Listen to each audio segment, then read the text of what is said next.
Coming up on today's edition of the Locked On Raiders podcast, we start to turn the page to Week 16, the Pittsburgh Steelers, Christmas Eve. We'll take a look at the Tuesday injury report for both the Steelers and the Raiders, go over a couple minor roster moves that the Raiders made on Tuesday, plus hear from defensive coordinator Patrick Graham. Also kind of expand on the conversation that I had on Tuesday's show, talking about 20 out of 32 teams 500 or below in the NFL, what that means for the Raiders moving forward, plus your calls and texts. We'll close out the show. It's all coming up on a loaded Wednesday's edition of the Locked On Raiders podcast, December 21st, 2022. Just win. Just win. Just win. Just win. The autumn wind is a raider, pillaging just for fun.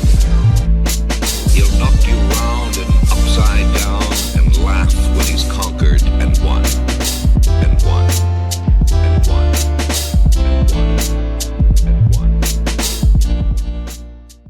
Welcome in, Raider Nation, to another edition of the Locked On Raiders podcast. Thank you so much for making the show your first listen each and every day. Remember, you can find the Locked On Raider podcast free and available on all platforms, including YouTube. Definitely appreciate everyone who checks it out. Appreciate my man Ari at Ari Produces on Twitter. Go ahead and give him a follow, man. If you're on Twitter, give him a follow because he's doing a fantastic job making sure we're up on YouTube each and every day, and he's trying to improve it each and every day as well. It's not a finished product. We're working on it. Only been on YouTube for about a month, a little bit over a month, and we're trying to get it better and better and better each and every day. So shout out to my man Ari. I do appreciate him. And today's edition of the Locked On Raiders podcast is brought to you by Ultimate Football GM. You want to download the game? Go to ultimate-gm.com or look it up on the App Store. All listeners of the Locked On Raiders podcast get a 100% free boost to their franchise when using the promo code Locked On. It's all caps in the game store. Again, promo code Locked On. I'll tell you about them coming up after segment one of today's Locked On Raiders podcast, kind of news and notes of the day. And let's go ahead and jump right into it. And actually, before I do that, thank you.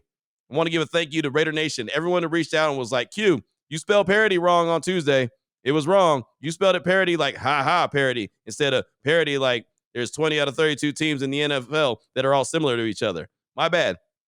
As I mentioned on Tuesday's show, I was trying to be in a hurry and try to get the show up on time. And instead, I should have just took my time and dotted the I's and crossed the T's and not got caught in a bad situation. So plenty of people from Raider Nation hit me up, send me direct messages, tweets, texts, all kind of stuff, letting me know, hey, you spelled this wrong. So the one thing I know is that you're paying attention, and that's a good thing. So appreciate you for that. Now let's go ahead and jump into today's show. And off top, want to talk about the roster moves, just minor moves that the Raiders made on Tuesday. They signed wide receiver DJ Turner to the practice squad. Remember, they released him last week, and then they released wide receiver Malik Turner from the practice squad. So one Turner's out, one Turner's in. DJ Turner, we know he's got wheels. He made the 53-man roster originally out of training camp and preseason and hasn't really done a whole lot, was injured a lot, but you know he's got the speed. And again, hasn't really had an opportunity to show it off. But now instead of being out on the street and looking for a job, he's at least back with the Raiders practice squad, and Malik Turner is on his way out. Another roster move, but it just like lightweight, has to do with the Raiders. The Miami Dolphins signed offensive lineman Lester Cotton to their practice squad. Remember, he was released late last week, as well as DJ Turner was. So now, instead of Lester Cotton getting a spot back on the practice squad with the silver and black, he actually signed with the Dolphins practice squad. So he is no longer around the Raiders organization. He is now in Miami, and the Dolphins released offensive lineman Lamont Gaillard from the practice squad to make room. That was from Aaron Wilson on Twitter. So just minor roster moves as mentioned, but DJ Turner is back for the Raiders. Now, looking at the injury report from Tuesday, this is just an estimation. There was no practice for either team, and there probably won't be. It'll probably be just a bunch of glorified walkthroughs. That's what head coach Josh McDaniels told us on Monday.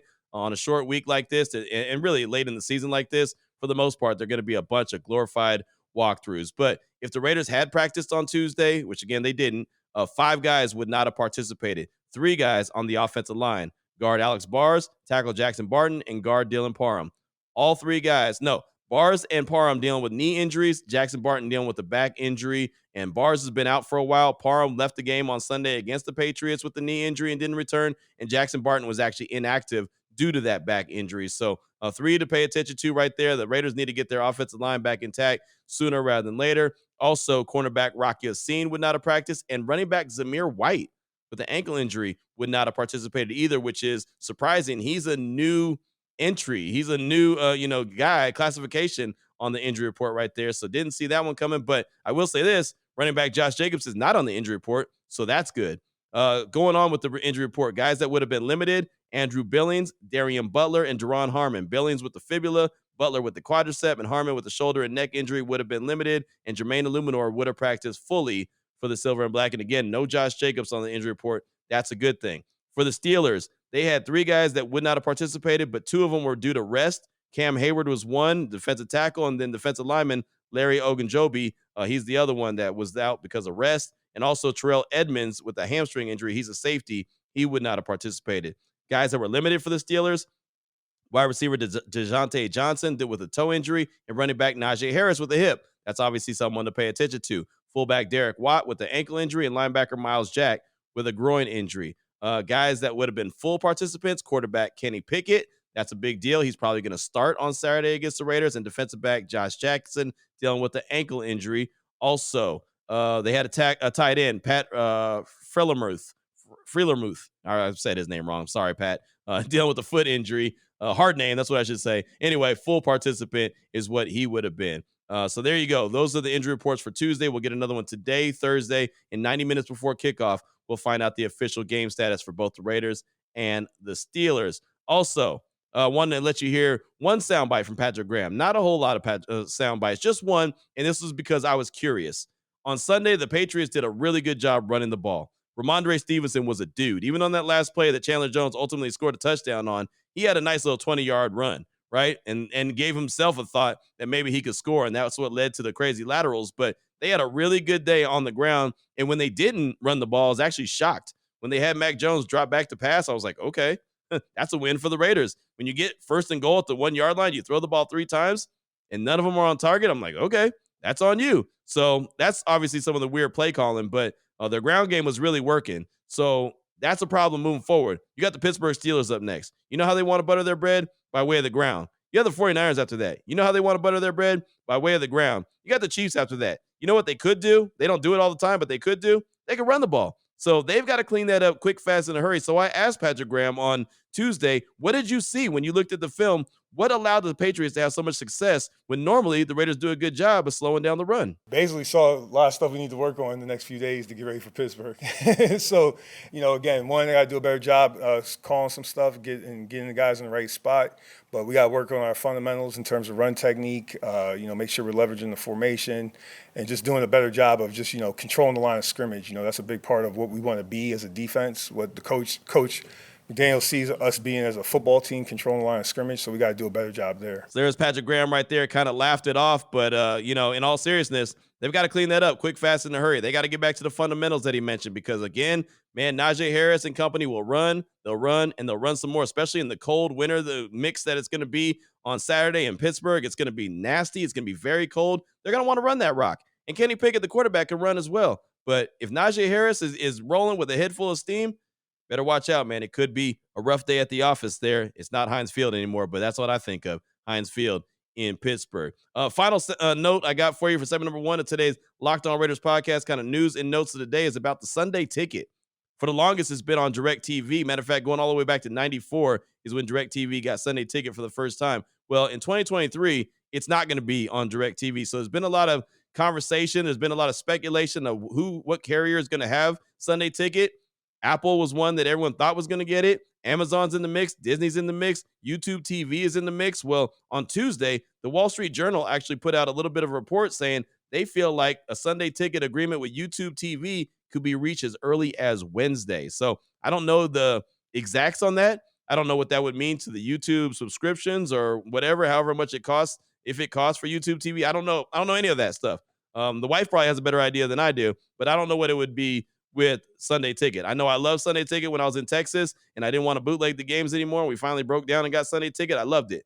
I love being able to watch every game. I love being able to have all my split screens and check out all the games at the same time. But I don't know. I don't know what it's going to look like on YouTube TV and if they, in fact, are going to get that deal. But apparently it could happen as early as today. So we'll see what happens with that. But that's all I got for you for segment number 1 of today's Locked On Raiders podcast. A little side note.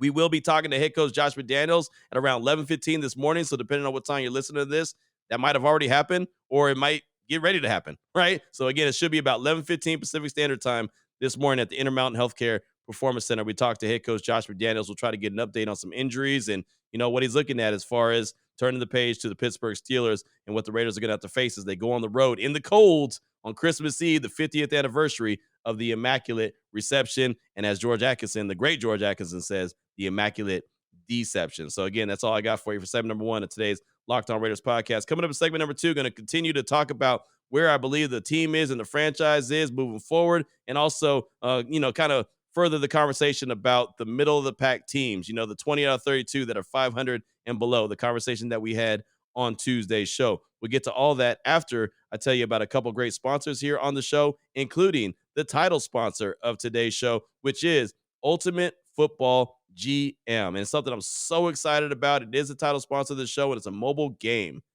And if you've ever dreamed of becoming that NFL GM and managing your football franchise, your dream has come true, and this game is for you. And you get to manage every part of the team, play through the season, lead your team to glory. You're responsible for everything. Hiring the right coaches and coordinators, trading players, making draft picks, navigating your franchise through free agency and the draft, all the ups and downs of the season, basically everything we do off season. All off season long here on the Locked On Raiders podcast, what do? We go through free agency. We talk about who the Raiders need, who they should get, what they should spend. We talk about the draft picks, what they should do. Should they trade? Should they do this? Should they do that? Who's a first round pick? Who's not? That's all we do.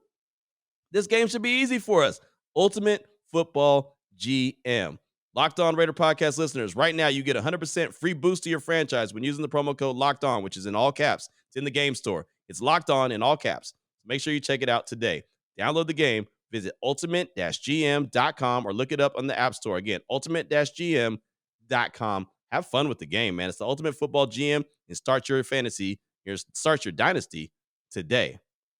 I also want to tell you about Audible, and Audible's been putting out a bunch of really good podcasts, and I think this one you're really going to like. It's called The League, and you know who's part of it? Richard Sherman and Taylor Rooks. That's a hell of a combination right there, right? Richard Sherman, fantastic. You know what I always say? DBs win games. And Taylor Rooks, she's up and coming. She's really a fantastic rising star in the sports world, so I can imagine that this is going to be really great. It's an 8-part docuseries about the most bizarre, inspirational, unlikely stories connected to pro football. You're not going to want to miss these untold stories that go all the way back to the 40s, and then leads up to modern day NFL action. Each story offers equal parts history, entertainment, and social commentary. What you need to do right now, head over to Locked On NFL for a bonus episode of The League, or catch the full series wherever you get your podcasts, available now. Audible, get in the game. All right, Raider Nation, here we go. Segment number 2 of today's Locked On Raiders podcast. Want to continue with the conversation about the Raiders franchise. First year under head coach Josh McDaniels, GM Dave Ziegler, assistant GM Champ Kelly. Of course, they're 6-8, and that's not the start that any of us thought that they were going to get off to. Not the season that any of us thought that they were going to get off to. At least not me. I always say us, and I think that I have a pretty good pulse of the fan base, but maybe I don't. Maybe I'm wrong. So I should just say they didn't get off to the start or having the season that I thought that they were going to have. I thought they were going to be a double-digit win team, but some people did not believe that. So I've been talking about the fact, and I talked about it in great length on Tuesday. Again, the parity and parity, right? Not ha-ha parity, but parity like, there's a lot more teams that are similar to each other in the league than aren't. So want to get into that conversation, but also want to just talk about where the franchise is under head coach Josh McDaniels in the first year. So to help me do that, on Tuesday on my radio show on Raider Nation Radio 920, I had Chris Price from the Boston Globe. He does a fantastic job. Been covering the Patriots for a very long time, and I actually had him on my radio show last week leading up to the Patriots game, just to give you a preview of the team, right? Similar to the crossover edition that we do here on the Locked On Raiders podcast. And one of the questions I asked him, because I know he's been covering Josh McDaniels for so long, I asked him about Josh McDaniels. That was last week. Well, he was at Allegiant Stadium on Sunday. He saw Josh McDaniels' team up close and personal. So the first question I asked him on Tuesday was not about the Chandler Jones play, was not about what he was thinking when it was happening, how a Patriots team like that could make a mistake like they made and allow the Raiders to win that game the way that they did. But it was more of, okay, now that you saw a Josh McDaniels-led team, now that you see the talent that Dave Ziegler has brought in, as the GM and Champ Kelly, knowing the guys the way that you do, what do you think about the Raiders? It's a work in progress, but he's headed in the right direction. I'll say that. And I don't want to, engage in hyperbole too much, but, I could see a situation where he may have been coaching for his job on Sunday, and, and that for them to come back and win it in that fashion, I think says a lot about him and says a lot about the guys he has around him. I think he's still putting the guys into place, like we talked last week. He wants some of those versatile guys, some of those guys that he had in New England. Let's say some Marcus Jones types. Yeah, he gets 2 or 3 of those guys who can do some different things, who can bring a unique skill set to the field.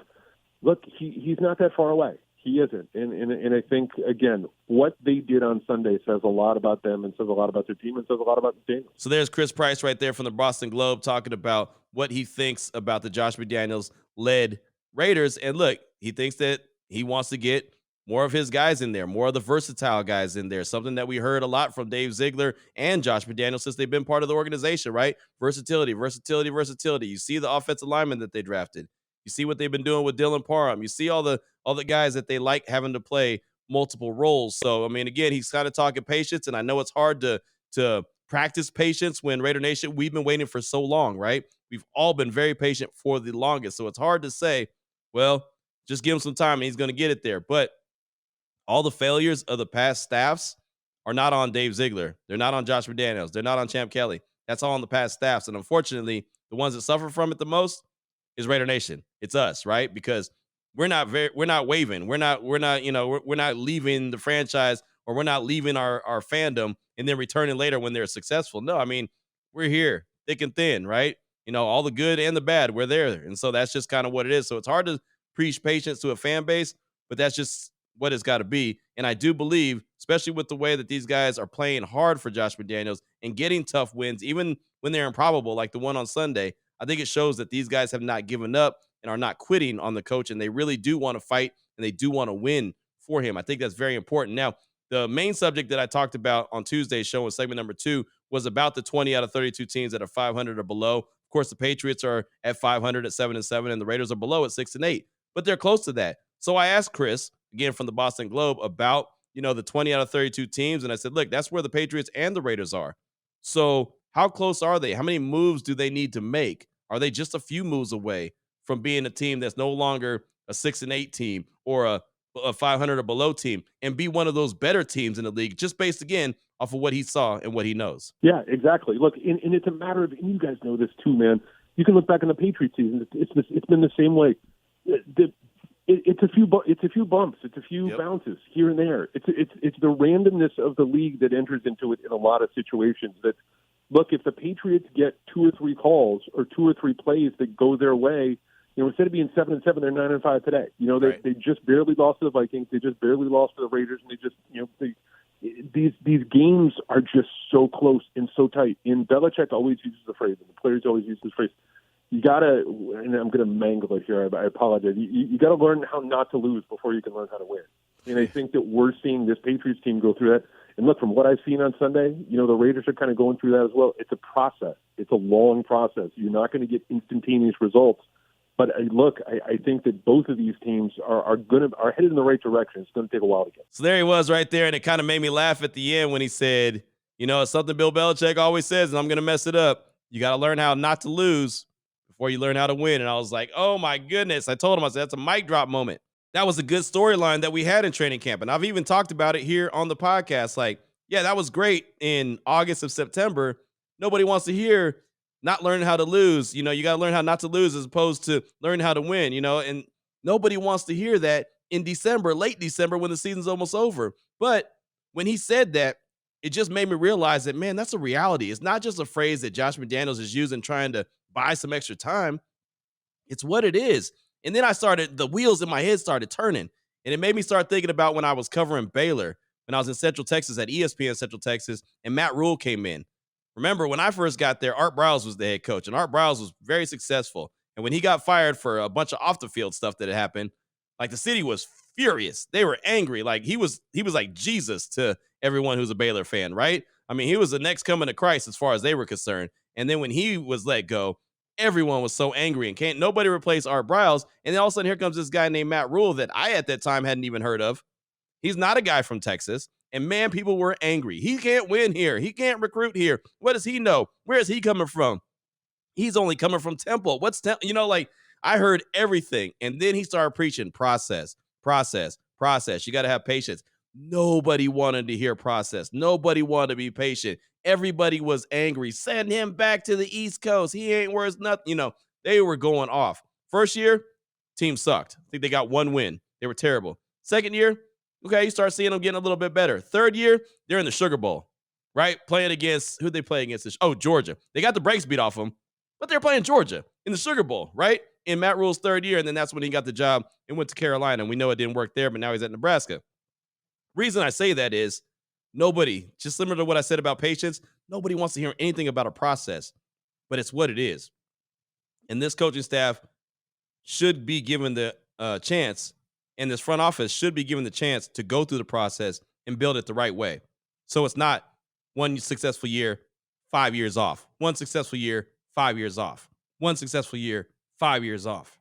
So there it is right there, talking about, the process again. I just thought I'd share that story about Matt Rule and Baylor. And when I heard Chris Price talk about it, that just kind of made me feel like, yep, okay, I've seen that, heard that, understand that, and boom, here we are. So, the Raiders are 6-8. They got 3 more left. Let's see how they finish this. Let's see if the process is going to continue to roll or if the process is going to take a step back. That's their challenge. Continue to build the process. Continue to show signs of understanding the process. Don't take steps back. One way to do that, eliminate all those damn penalties that they had on Sunday. 13 penalties for 90 yards is not going to cut it. It's just not going to happen. So that's all I got for you for segment number 2 of today's Locked On Raiders podcast. Thoughts on where this team is headed and also talking about the parity, spelled correctly, across the NFL. Coming up in segment number 3, your calls and texts straight off that Locked On Raider podcast voicemail line, 707-654-4693. Before I get to that, though, do want to tell you about a great sponsor, and that is Total Wine and More. And it's the holiday season. You got to find gifts, right? If you're like me, I haven't even started any kind of shopping. But you can find what you're looking for at Total Wine and More. So many great bottles to choose from. It's easy to find your favorite single barrel bourbon or the perfect gifts for everyone on your list with some help from a friendly guide. And all with the confidence of knowing you found something special for the lowest price. Love what you find only at Total Wine and More. Curbside pickup and delivery available in most areas. Visit TotalWine.com to learn more. Spirits not sold in Virginia and North Carolina. Drink responsibly. Be 21. Here we go, Raider Nation. Segment number 3 of today's Locked On Raiders podcast. Your calls and texts straight off that Locked On Raider podcast voicemail line, 707-654-4693. Let's start things off with Central Valley Raider calling in and really still in a state of shock, talking about Coach McDaniels and the way the game shook out and how it made him feel. Here he is, Central Valley Raider. Q, Central Valley Raider here. I honestly am shocked. I've called him multiple times this year, being shocked that we've lost. Been up by 17 points and still lose. Watching this whole game, I sent some tweets to you and Vinny and everybody, and I said, I honestly, truly believe in my heart that McDaniels was kind of setting this team up to fail, to clean house, to bring in his so-called prototype player that he wants to build his culture. But the one thing that amazed me was no matter what, these players, some of these players refuse to lose. They are not going to accept mediocrity. And to see that play unfold the way it did, I just felt like somebody above us just had, just like, no, they deserve one. I don't know. It was just weird the way it was. And then of all people, Jones, former Patriot, happened to be in the right place, and him and the quarterback one-on-one, and he stiff-armed him. That's just pure athlete, pure, I ain't give a, you know what. I'm just still shocked, got very emotional, still very emotional. Yeah, that's all I got. Raider Nation till I die, baby. Thank you so much for the call, my man, and I appreciate you. And yeah, you want to talk about an emotional game? It was a roller coaster affair. Raiders are winning. Raiders about to let it go. Raiders won. I mean, it's just like up and down and up, and it was wild. It was crazy, but obviously it felt good for the Raiders to come out on the right end of it. And again, I mentioned it on Monday's show. First time that actually in the press box I even showed any kind of emotion, because, man, that was one of those where you couldn't help it. Even if, the New England beat writers, they were showing emotion. It was disbelief.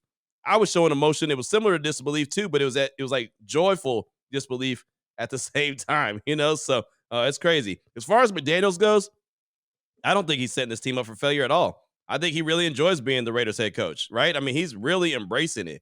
He loves it. He is not the guy I thought he was going to be when he took over the job. I was completely wrong about him when he was named the head coach. I was kind of concerned about who he was going to be, what he was going to be.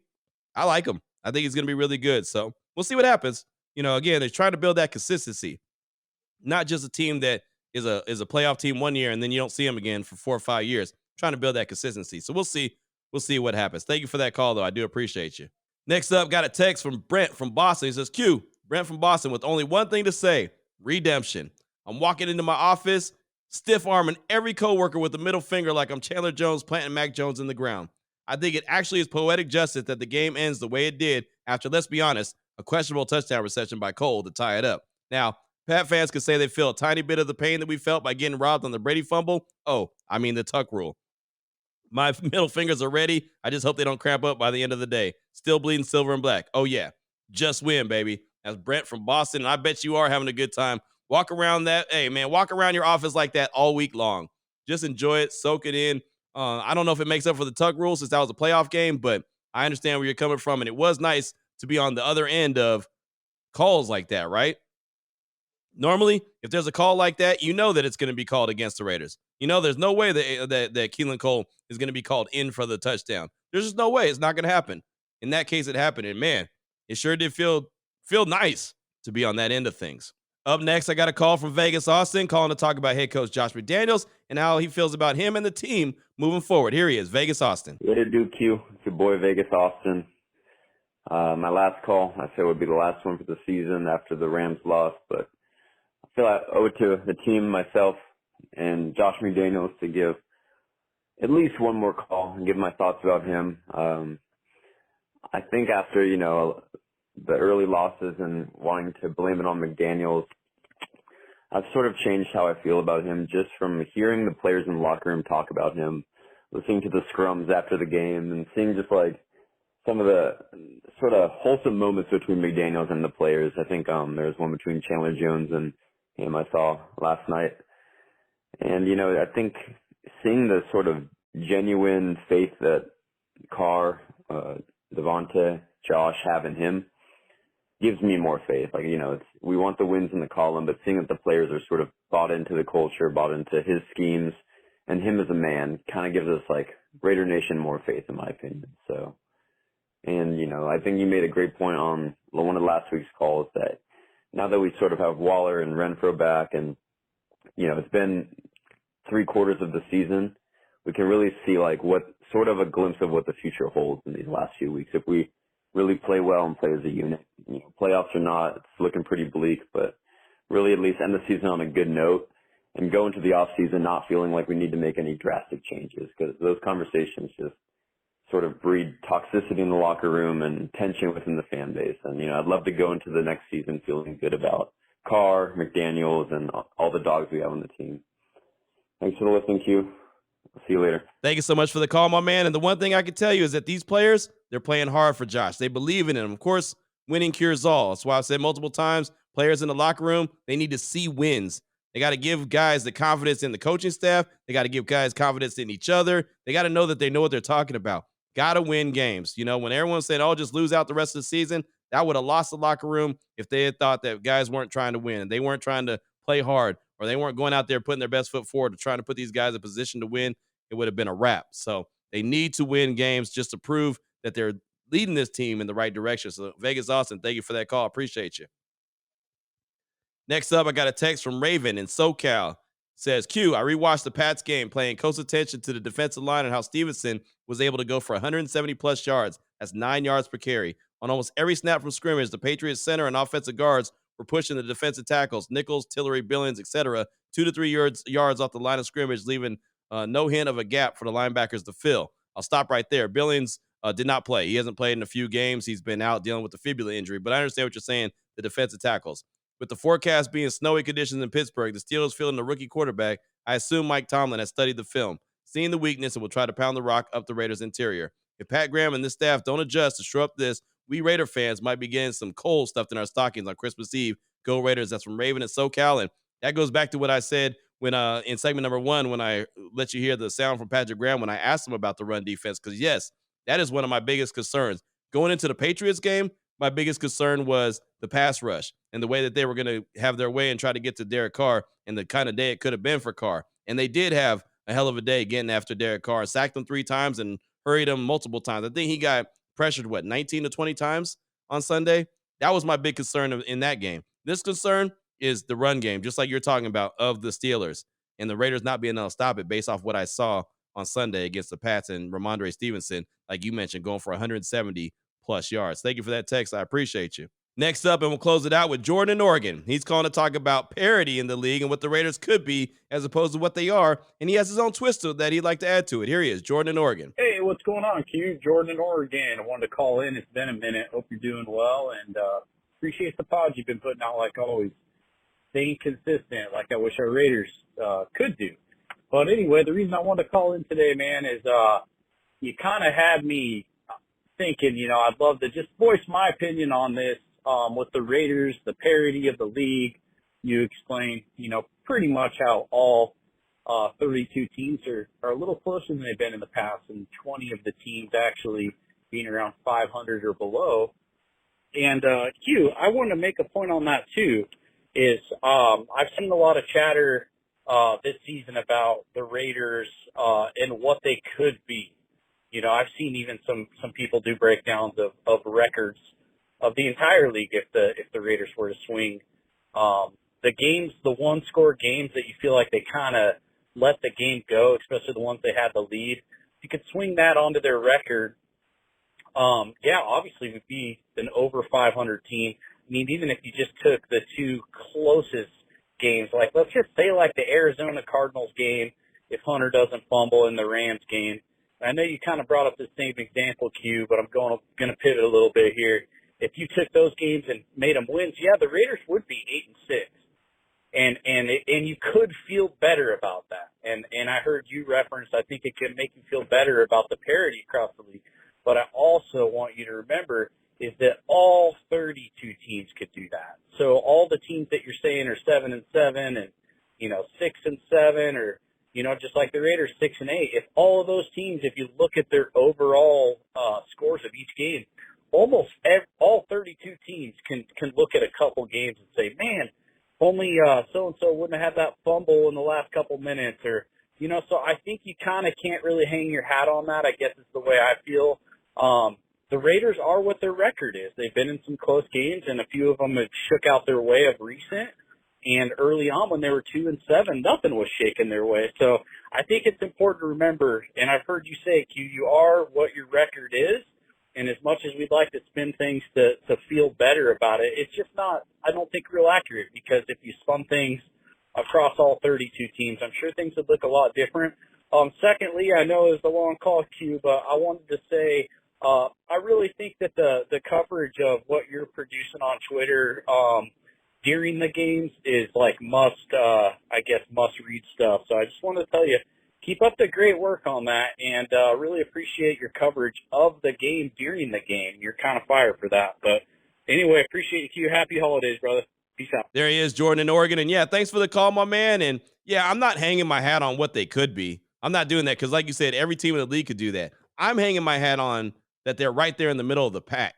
They're there with 19 other teams, right? That's what I'm saying. They're there with 19 other teams. So they're more similar to the majority of the league as opposed to just being a really bad team that's down in the dumps. So the hope is, and the whole point of the conversation on Tuesday was, okay, they're only a couple players away or a couple moves away from moving the team from being a 6-8 team to possibly being one of those teams that is now looked at as one of the better teams in the NFL. That was really the point I was trying to make right there, because again, there's so many teams that are so similar that it's not going to take forever. I guess that's the biggest point, to build up a team and have a quality product out there. As it is with some kind of organizations, it looks like it just takes years on top of years, like the Raiders did for the longest. Seems like they couldn't get out of their own way. Now it seems like they're close. They're close to being a good team. They're just a few pieces away, and maybe they can address that in the offseason, and we could be talking about a really good team in 2023. But that's just, like I said, a hope and just an observation I had when looking at the majority of the league. So thank you so much for that call. I appreciate you. I got time for one more text. Let me go ahead and take one more text. Sorry, Ari. Got a text from Raider Rob in Pittsburgh. Q, Raider Rob from Pittsburgh. I'm not sure this is what the NFL really wanted when their goal is parity throughout the league. I would call it more separation. A handful of good teams and the rest are bad teams. There's a chance that there could be 2 full divisions without a team with a winning record.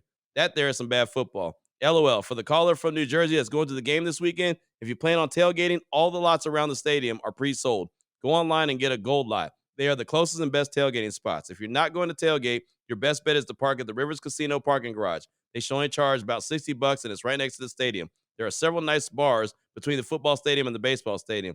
You also could go to the station square and take the ferry over to the game. Merry Christmas to you and your family, Q, and Merry Christmas to Raider Nation. Let's see if Santa bleeds silver and black. That's great knowledge right there from Raider Rob in Pittsburgh. And first of all, thank you for all the tailgating information for the caller from New Jersey that's talking about going to the game. That's awesome. Really mapped it out for him. So I think that is a really cool nugget from you. And when I'm talking about the parity around the league, I mean, it is really parity around the league. And I know that you could call them bad teams or you can just call them the majority of the league, right? But it's really about just getting, and this is what the NFL wants, because the NFL wants, similar to last year, where everyone's still in it in week 18. So there's not a bunch of fan bases that just, okay, well, turn this off because my team has been eliminated a long time ago. My team's eliminated in November. They're talking about the draft already, right? That's what the NFL wants. Do they want them to be better? Sure. But they love the fact that everyone is still bunched up, and for the majority, most teams are still alive. So that's kind of what they're looking for, and they've been looking for it for a really long time. They don't like to have a bunch of top-heavy teams and then a few bottom feeders. They don't want that at all. They rather it look like it looks right now than the opposite, where there's super elite teams and then a bunch of trash teams, if you know what I mean. So that's what I got for you for today's show. Thank you so much for making the Locked On Raider podcast your first listen each and every day. Remember, you can find the Locked On Raider podcast free and available on all platforms, including YouTube. Coming up tomorrow, Chris Carter, host of Locked On Steelers. He'll join the show. We'll have the crossover edition. We'll talk about the storylines. We'll talk about the matchups. We'll talk about the game flow, how it's going to be won or lost on Christmas Eve. And, of course, we've got to talk about the immaculate reception, the immaculate deception, the immaculate incompletion, whatever you want to call it. I like to call it the incompletion because I like to do my own thing. But we'll talk about that. He's also a guy that says that nation, and he puts Steelers in front of it, which we all know doesn't exist. So who knows what kind of shenanigans we'll get to on the show, but we'll have it for you tomorrow on the crossover edition here on the Locked On Raiders podcast. So until then, Raider Nation, take care of yourself, take care of your family, love on your family, and most importantly, as always, just win, baby.